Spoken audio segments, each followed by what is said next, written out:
اعوذ باللہ من الشیطان الرجیم بسم اللہ الرحمن الرحیم اللہم صلی علی سیدنا محمد وعلی آل سیدنا محمد بعدد کل ذرۃ مئات الف الف مرتين۔ سورہ البقرہ آیت نمبر 14۔ اللہ تعالیٰ فرماتا ہے، اوپر کی آیت میں اللہ تعالیٰ نے وَإِذَا قِيلَ آمِنُوا، جب ان سے کہا جاتا ہے کہ بھائی ایمان لے آؤ، کیسے؟ کما آمن الناس، جیسے صحابہ ایمان لائے، مومنین ایمان لائے، متقین ایمان لائے، تو جواب میں کیا کہتے ہیں؟ انؤمن کما آمن السفہاء، کیا ان بے وقوفوں کی طرح ہم ایمان لائے؟ تو اللہ تعالیٰ اس کے جواب میں کہتا ہے الا سن لو انہم السفہاء ولکن لا یعلمون، یہ لوگ بے وقوف ہیں لیکن انہیں علم نہیں ہے، یہ جانتے نہیں۔ اب اس میں اللہ تعالیٰ نے میرا ایمان اللہ تعالیٰ کیسے چاہتا ہے، اس چیز کو نوٹ کرنا ہے۔ جیسے صحابہ کا ایمان تھا، اللہ تعالیٰ ویسے کیونکہ صحابہ کا ایمان ہمارے لیے مشعل راہ ہے۔ رسول پاک صلی اللہ علیہ وسلم نے فرمایا میرے چاروں صحابہ جو ہیں وہ میرے ستارے ہیں، اس پہ جو بھی جس صحابہ کا نقش قدم پر چلے گا وہ مجھ تک پہنچ جائے گا۔ تو اب صحابہ کا اللہ تعالیٰ مجھ سے صحابہ کا چاہتا ہے۔ اب میں یہ کہوں کہ میں تو صحابہ کی طرح نہیں کر سکتی، وہ تو ان کے پاس تو رسول پاک صلی اللہ علیہ وسلم تھے، تو کیا میرے پاس رسول پاک صلی اللہ علیہ وسلم نہیں ہے؟ رسول پاک صلی اللہ علیہ وسلم تو قیامت تک کے لیے ہے، کیوں نہیں ہے؟ میں یہ کیوں سوچ رہی ہوں کہ میرے پاس رسول پاک صلی اللہ علیہ وسلم نہیں ہے؟ رسول پاک صلی اللہ علیہ وسلم کو جب اللہ تعالیٰ نے تو جو بھی نعمتیں دی وہ سب ہمیں دے کے گئے ہیں، اور پھر اللہ تعالیٰ نے مجھے اس قابل بنایا ہے، مجھ میں وہ صلاحیت رکھی ہے، مجھ میں وہ خلافت کی صلاحیت رکھی ہے، مجھ میں اللہ تعالیٰ نے وہ طاقت رکھی ہے، مجھ میں اللہ تعالیٰ نے وہ سوجھ بوجھ رکھی ہے، مجھ میں اللہ تعالیٰ کی وہ روشنی ہے، لیکن اس تمام چیزوں پہ میں نے دنیا کی محبت کے پردے ڈال دیے ہیں۔ تو اب مجھے چاہیے کہ دنیا کو میں ایک سائڈ پہ کروں اور میں اللہ کو لوں، اللہ کو جانوں، کیونکہ اللہ تعالیٰ نے مجھے یہ جو عقل دی ہے یہ اپنے لیے دی ہے۔ ساری اللہ کی مخلوق مجبور ہے اللہ کی اطاعت پہ، مجھے اللہ تعالیٰ نے مجبور نہیں کیا، مجھے اللہ تعالیٰ نے راستہ بتا دیا، لیکن اختیار دے دیا کہ دیکھو یہ سیدھا راستہ میرے تک آتا ہے، اور میرے خلاف چلو گے، میری مرضی کے خلاف چلو گے تو پھر دوسرا راستہ شیطان کا ہے۔ دو راستے ہیں۔ اب میں نے تمہیں افضل پیدا کیا ہر ایک مخلوق پر، اس لیے میں نے تمہیں اختیار دیا ہے، تو میں نے تمہیں ایک ایک چیز کھول کے بتا دی ہے قرآن میں، اور اس کا نمونہ نبی کو بھیج دیا ہے، تو اب تم ان کو لے لو، خود بخود تم مجھ تک پہنچ جاؤ گے، ان کے صحابہ کو لے لو، مجھ تک پہنچ جاؤ گے۔ اگر نہیں لوگے تو زبردستی نہیں ہے، زبردستی نہیں ہے، کیونکہ میں نے تمہیں اختیار دیا ہے، عقل دی ہے، سمجھ دیا ہے، ارادہ دیا ہے، قرآن دیا ہے، رسول پاک صلی اللہ علیہ وسلم دیے۔ تو اگر تم نہیں لوگے تو یہ مت سمجھو کہ تم کسی کو بے وقوف بنا رہے ہو، بے وقوف تو تم خود ہو، تم پہچان ہی نہیں رہے اپنے کو۔ بے وقوف کس لحاظ سے؟ تم جانتے ہی نہیں کہ تم کون ہو، تمہیں کس مقصد کے لیے پیدا کیا گیا ہے، تمہاری جگہ کیا ہے، تمہارا مقام کیا ہے، تو تم نے تو یہ جانا ہی نہیں، تو بے وقوف تو تم ہوئے۔ پھر اللہ تعالیٰ کہتا ہے وَإِذَا لَقُوا الَّذِينَ آمَنُوا قَالُوا آمَنَّا، جب مومنوں سے ملتے ہیں تو کہتے ہیں ہم آپ کے ساتھ ہیں۔ یہی طریقہ ہمارا اب بھی ہے، کوئی فرق نہیں ہوا۔ جب مومنوں سے ملتے ہیں تو ہم کہتے ہیں ہم آپ کے ساتھ ہیں، لیکن وَإِذَا خَلَوْا إِلَىٰ شَيَاطِینِهِمْ قَالُوا إِنَّا مَعَكُمْ، جب اپنے شیطان خصلت نما انسانوں سے ملتے ہیں تو کہتے ہیں ہم تمہارے ساتھ ہیں، انما نحن مستہزئون، ہم تو ان سے ٹھٹی مذاق کرتے ہیں، ہم تو انہیں بے وقوف بنا رہے ہیں۔ یہی حالت ہماری بھی ہے کہ جب ہم اللہ والوں کی محفل میں جاتے ہیں تو ہم ایسا ظاہر کرتے ہیں کہ ہم ان کے ساتھ ہیں، ہم ان کی جماعت میں ہیں، ہم ان کے نقش قدم پر چل رہے ہیں، لیکن جب ہم ان سے دور ہو جاتے ہیں تو پھر ہم اپنی مرضی کرتے ہیں۔ اپنی مرضی کرتے ہیں، اور اپنے دنیاوی جو دوست احباب ہیں، جو دنیاوی طور طریقے ہیں، وہ پھر ہم اللہ کی مرضی کے خلاف کرتے ہیں. یہ ہے وہ ظاہر ہے. اگر میرا دوست اللہ والا نہیں ہے، اللہ سے محبت کرنے والا نہیں ہے، تو پھر اس سے اللہ سے دشمنی کرنے والا ہوگا، یا تو محبت کرنے والا ہوگا یا نافرمانی کرنے والا ہوگا. تو دوست کو اس لیے یہاں میں نے لفظ استعمال کیا کہ دوست جو ہوتا ہے وہ قریب ترین ہوتا ہے. انسان ماں باپ کو اتنا راز نہیں بتاتا جتنے دوست کو بتاتا ہے. تو اللہ تعالیٰ نے مجھے کہا ہے کہ تم دوستی کرو اللہ والوں سے، صحبت اختیار کرو اللہ والوں کی، ان کے ساتھ بیٹھو. لیکن یہاں مجھے دیکھنا ہے کہ کہیں میری دوستی اللہ والوں کے خلاف تو نہیں ہے. میں اگر 5 منٹ یا 10 منٹ آدھا گھنٹہ اللہ والوں کے ساتھ بیٹھتی ہوں، لیکن سارا دن میں کہاں رہتی ہوں؟ سارا دن میرے کیا مشاغل ہیں، سارا دن میں کیا کرتی رہتی ہوں، میری نیت کیا ہے، میرا عمل کیا ہے، میری زبان کیا ہے، میرے گھر میں کیا زمانہ ہے، باہر کیا زمانہ ہے، طور طریقے کیا ہیں، میرے اٹھنا بیٹھنا کیسا ہے، میل ملاپ کیسا ہے، میری شوہر کے ساتھ تعلقات کیسے ہیں، بیوی کے ساتھ کیسے ہیں، لوگوں کے ساتھ کیسے ہیں، یہ سب اس میں ہے. میرا بزنس کیسا ہے، میری جاب کیسی ہے، یہ سب اس میں ہے. اگر یہ تمام چیزیں اللہ کی مرضی کے مطابق نہیں ہیں تو ظاہر ہے پھر تو شیطان کی مرضی کے مطابق ہوں گے. یہ دو ہی چیزیں ہیں، دو ہی ہیں، یا اللہ کی مرضی یا شیطان کی مرضی. اللہ کی مرضی تو جب ہمیں ملے گی جب میں نے اپنی مرضی چھوڑ دی. اگر میں اپنی مرضی کر رہی ہوں تو آٹومیٹک میں شیطان کی مرضی پہ چل رہی ہوں. یہ آپ لوگ فرق محسوس کر لیں. پھر اللہ تعالیٰ آگے فرماتا ہے، اب یہاں اللہ تعالیٰ ہمیں یہ بتا رہا ہے کیا، اللہ یستہزئ بہم ویمدہم فی طغیانہم یعمہون. اللہ کہتا ہے، یہ کہتے ہیں کہ ہم تو مومنوں کے ساتھ مذاق کر رہے ہیں، اور زندگی ہم اپنے جاتے ہیں، ہم ان کی محفل میں بیٹھتے ہیں، ہم کہتے ہیں تمہارے ساتھ ہیں، تمہارے طریقے پہ ہیں، تمہارے اس پہ ہیں، لیکن باقی زندگی سارا دن ہم اپنی مرضی سے کر رہے ہیں. تو یہ ایک قسم کا مذاق ہے. تو اللہ کہتا ہے اس مذاق میں ان کے حال پہ چھوڑ دیتا ہوں کہ کرتے رہو یہ مذاق. میں تمہیں ڈھیل دیتا رہوں گا، میں تمہیں کچھ نہیں کہوں گا، میں تمہیں ڈھیل دیتا رہوں گا. کیوں کہ تمہیں تو میں نے عقل دی تھی، تمہیں میں نے اختیار دیا تھا، تمہیں میں نے قرآن دیا ہے، تمہیں میں نے اپنا حبیب دیا ہے. اب تم نے اس عقل کو، اس اختیار کو، اس ارادے کو میری مرضی کے خلاف استعمال کیا، تو میں نے تمہیں چھوڑ دیا تمہارے حال پہ. کرتے رہو کرتے رہو کرتے رہو. پھر اس کے بعد میں بھٹکتے رہو اس میں. لیکن میں پھر کیا کروں گا؟ ہم یہ کیوں کرتے ہیں؟ یہ بھی اللہ تعالیٰ آگے بتا رہا ہے. یعنی اگر ہم اللہ کی مرضی کے خلاف، اب اس کو دوسرے الفاظ سے سمجھتے ہیں، اگر میں اللہ کی مرضی کے خلاف جانتے بوجھتے عقل رکھتے ہوئے، قرآن اور رسول پاک صلی اللہ علیہ وسلم کے ہوتے ہوئے میں اگر اللہ اور رسول کے خلاف زندگی گزار رہی ہوں، تو اللہ کہتا ہے میں تمہیں چھوڑ دیتا ہوں تمہارے حال پہ، تاکہ تم اس میں اور ڈوبتے چلے جاؤ، بھٹکتے رہو، تاکہ جب تمہاری پکڑنے کا ٹائم آ جائے تو تمہاری مثل پوری ہو جائے، پھر کوئی حجت باقی نہ رہے، پھر کوئی تم عذرت پیش نہ کر سکو. اس وقت پھر میں تمہیں پکڑوں گا. ابھی میں تمہیں ڈھیل دے رہا ہوں.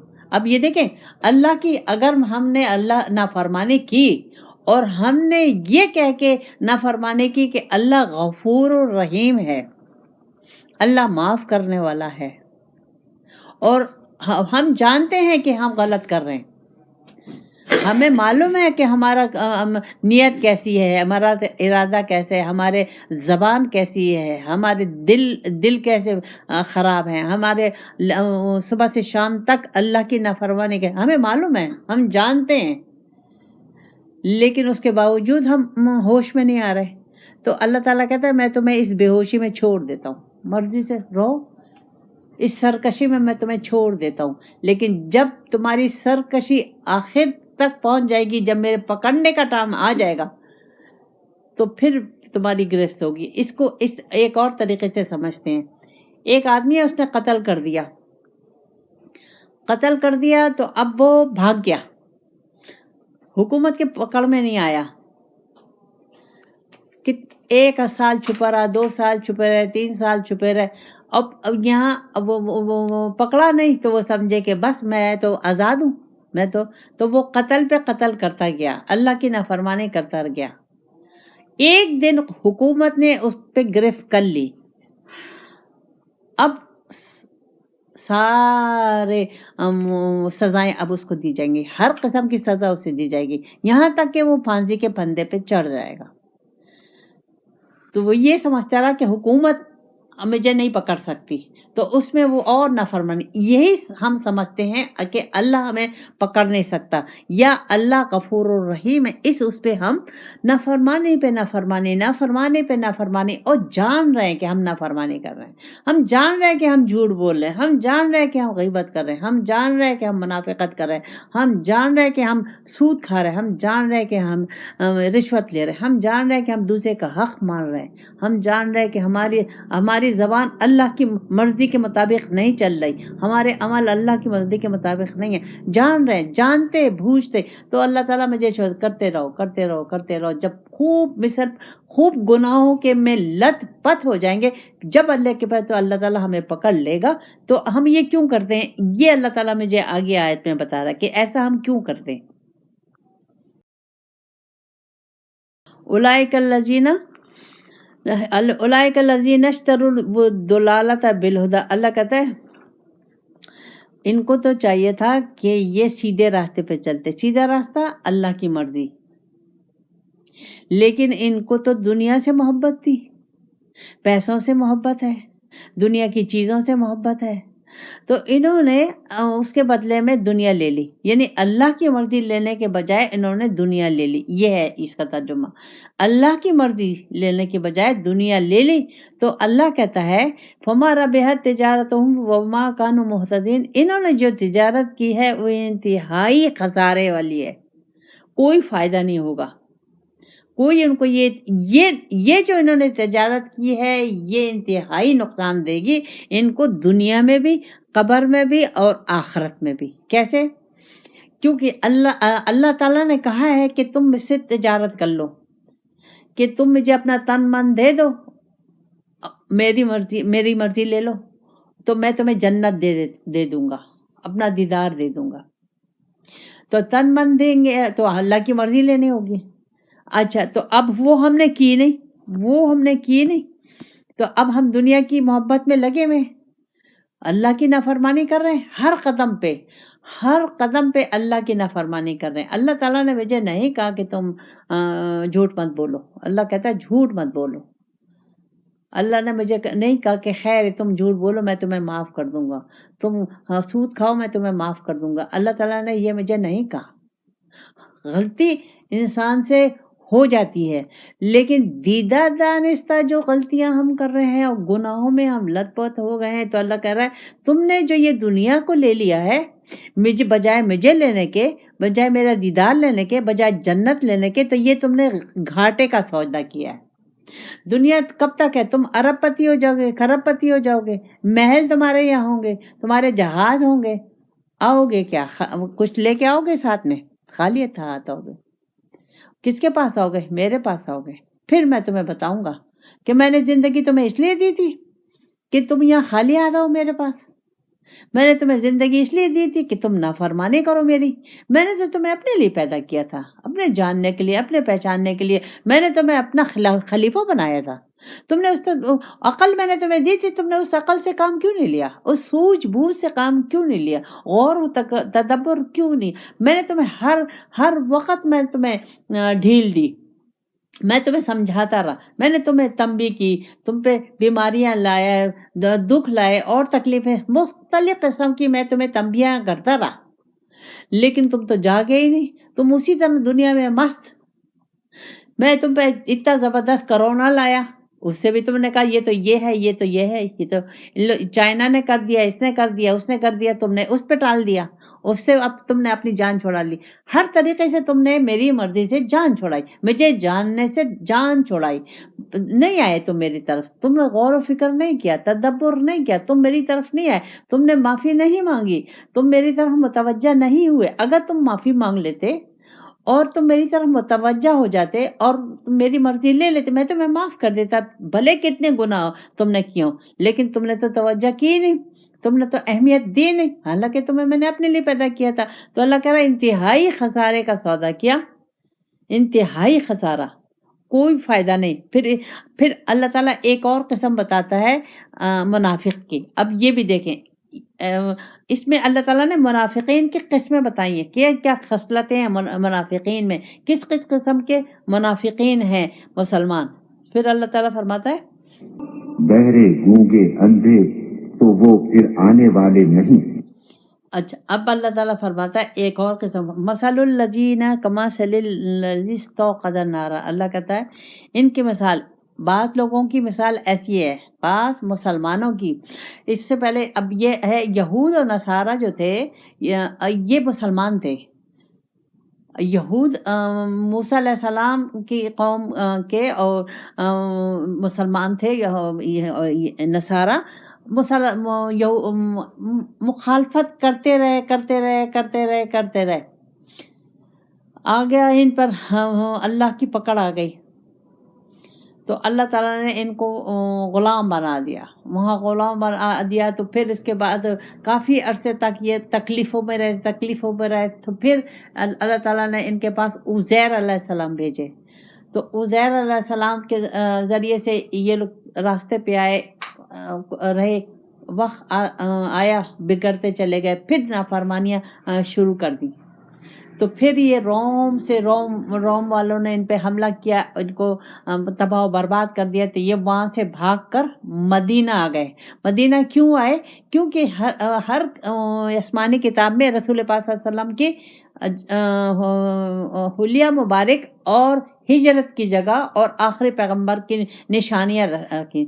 تو اب یہ تو مسلمان تھے، تو یہ بگڑے ہوئے مسلمان تھے جیسے ہم مسلمان ہیں، تو اب یہ جب وہاں آئے کہ تو چلو وہاں چلتے ہیں، غلام ہو گئے تھے، تباہ و برباد ہو گئے تھے، روم والوں نے تہس نہس کر دیا تھا ان کی عبادت گاہیں سب کچھ، تو مدینہ آ گئے کہ اب یہ پیغمبر آئیں گے تو ان پہ ہم ایمان لائیں گے، اور لیکن یہ ایمان کیوں نہیں لائے؟ اس لیے کہ یہ تو چاہ رہے تھے کہ ہم میں سے آئیں گے اور ہمیں لیڈری ملے گی، ہماری حکومت ہوگی، ہم طاقتور ہوں، یہ کچھ ہوا نہیں، تو پھر یہ دشمن ہو گئے حضور کے۔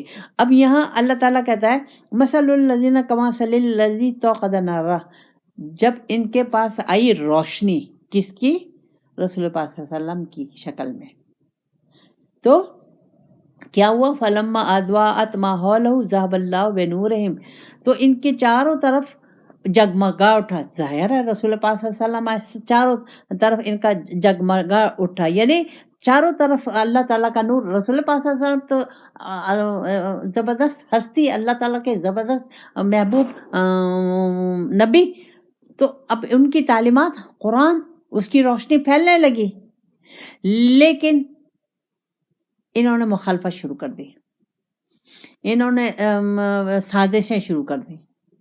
تو اللہ تعالیٰ نے کہا، تو بجائے اس کے کہ یہ ایمان لاتے، یہ حضور کو تکلیف دینے لگے اور ان کے لیے سازشیں کرنے لگے، کوئی پسند، کیونکہ ان کو وہ لیڈری نہیں ملی، انہوں نے وہ مشری نہیں ملی، ان کو وہ پاور نہیں ملی، وہ سب حضور کی طرف چلی گئی۔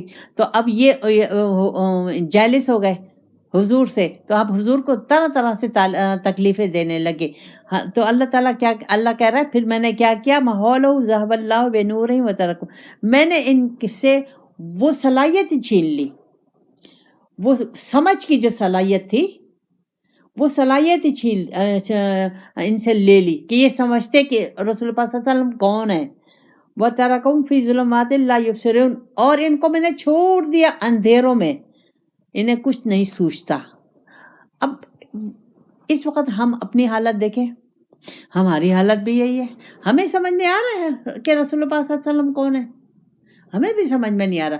اگر میں ان کے نقش قدم پر نہیں چل رہی تو اس کا مطلب یہ ہے کہ میں بھی اندھیرے میں ہوں، میں بھی ظلمات کے اندھیرے میں ہوں، اور اللہ تعالیٰ نے مجھے ظلمات کے اندھیرے میں ڈال دیا ہے، کیونکہ میں تو اللہ تعالیٰ نے مجھے عقل دی ہے، سمجھ دیا، قرآن دیا، رسول پاک صلی اللہ علیہ وسلم دیا، میں اس کو سمجھ ہی نہیں رہی، اس طرف آ ہی نہیں رہی، اپنی زندگی کو اس میں ڈھال ہی نہیں رہی، تو زبردستی تو ہے نہیں، تو اللہ تعالیٰ اگر میں نہیں کروں گی، اللہ تعالیٰ مجھے تنبیہ بھی کرے گا، مجھے سمجھائے گا بھی، ہر لحاظ سے سمجھائے گا، ہر طریقے سے سمجھائے گا. اگر میں نہیں سمجھوں گی تو اللہ تعالیٰ میرے حال پہ چھوڑ دے گا، اور وہ میرے سمجھ کی جو صلاحیت ہے وہ لے لے گا، سمجھ بوجھ کی جو صلاحیت ہے وہ لے لے گا، اور اب کچھ بھی سوجے گا نہیں.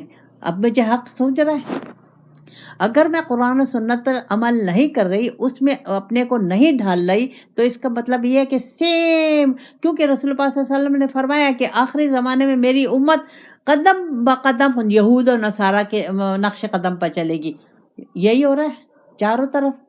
کون سی سمجھ بوجھ ہے، کون سا اسلامی ملک ہے، کون سا اسلامی لیڈر ہے جو اٹھ کے آ رہا ہے اور وہ شریعت کو، اللہ اور رسول کو کی حاکمیت کو آگے کر رہا ہے، اور رسول اللہ صلی اللہ علیہ وسلم کے نور کو پھیلا رہا ہے. رسول اللہ صلی اللہ علیہ وسلم کے نور کو تو اللہ تعالیٰ غیروں سے پھیلوا رہا ہے. ہم تو سو گئے، ہم تو گمراہی کے گڑھوں میں پڑے ہوئے، ہم تو اللہ سے دور ہو گئے. تو یہ اب ہماری مثال ہے. تو اللہ کہتا ہے سم بکم فہم لا یعجون، یہ بہرے ہیں. اب بہرے کیسے؟ اس لحاظ سے بہرے نہیں، دل کے بہرے ہیں. ماں انہیں کچھ نہیں سنائی دے رہا، گونگے ہیں، انہیں بالکل وہ بول نہیں سکتے، حق کی بات کر ہی نہیں سکتے، حق کی بات سن نہیں سکتے، حق کی بات کہہ نہیں سکتے. اور اندھے ہیں، حق انہیں نظر ہی نہیں آ رہا، انہیں اللہ نظر نہیں آ رہا، انہیں رسول پاک صلی اللہ علیہ وسلم نظر نہیں آ رہا ہے. کیوں کہ انہوں نے وہ نور ہی حاصل نہیں کیا، وہ نور ہی نہیں حاصل کیا جس سے اللہ کی حقیقت انہیں معلوم ہو، اللہ کی شان انہیں معلوم ہو، رسول پاک صلی اللہ علیہ وسلم کی شان ان کو معلوم ہو، قرآن کی شان ان کو معلوم ہو، ان کو اپنی شان معلوم ہو. تو ہم تو کیوں کہ ہم نے قرآن سے اور رسول پاک. تو اب مجھے بتائیے، تو کیا ہم مسلمان ہیں؟ سوال یہ نشان بڑا اپنے اوپر لگانا ہے، کیا ہم مسلمان ہیں؟ اگر ہیں تو کس زمرے میں ہم آ رہے ہیں؟ ہم ویسے ہی مسلمان ہیں جیسے یہود و نصارہ مسلمان تھے، اسی طرح مسلمان ہیں. انہوں نے اپنا نام یہود و نصارہ رکھ لیا، ہم نے کیا رکھ لیا؟ ہم نے سنی رکھ لیا، وہابی رکھ لیا، ہم نے دیوبندی رکھ لیا، ہم نے بریلی رکھ لیا، ہم نے شیعہ رکھ لیا، ہم نے قادیانی رکھ لیا، ہم نے یہ نام اپنے رکھ لیے. تو اب مجھے ہوش کے ناخن لینے ہیں. اگر میں نے ہوش کے ناخن لی، ہر ایک کو انفرادی طور پر اپنے اوپر کام کرنا پڑے گا.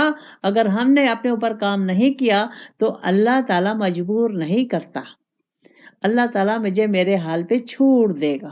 جب میرے حال پہ چھوڑ دیا گیا تو پھر گلا کس سے؟ اللہ تو ظالم نہیں ہے. جو کچھ مجھ پہ ظلم ہو رہا ہے اس وقت، جس طریقے سے میں تکلیف میں ہوں، اس کی وجہ میں خود ہوں، اللہ نہیں ہے. اگر مجھے کوئی چیز سمجھ میں نہیں آ رہی اور میں اللہ اور رسول تک آگے بڑھ نہیں سک رہی، اس کی وجہ میں خود ہوں، اللہ اور رسول نہیں ہے. اللہ اور رسول پاک صلی اللہ علیہ وسلم نے عمل کر کے دکھا دیا. یہ سب روشنی پھیلی ہوئی ہے.